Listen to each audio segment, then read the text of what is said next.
Covid-19 risalgono i contagi. I dati della provincia di Padova sono peggiori di quelli del Veneto. Nel giro di 7 giorni i positivi sono aumentati del 40% a Padova, del 28% in regione.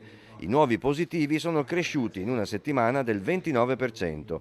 Su 100.000 abitanti Padova conta 727 nuovi positivi, il Veneto 715.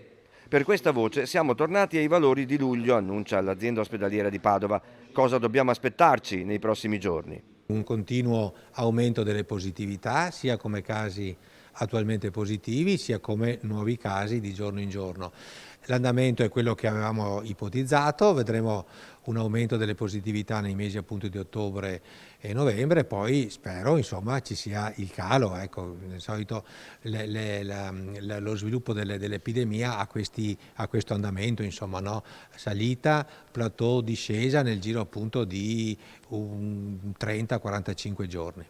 Conviene quindi continuare a proteggersi anche se i dispositivi in alcuni ambienti come il trasporto pubblico non sono più obbligatori. Ci vuole molto buon senso, un grande senso civico, avere sempre la mascherina a portata di mano, in tasca, come fosse un fazzoletto, usarla nei luoghi affollati o in quelle situazioni in cui ci sembra che ci possa essere effettivamente un maggiore sviluppo della contagiosità.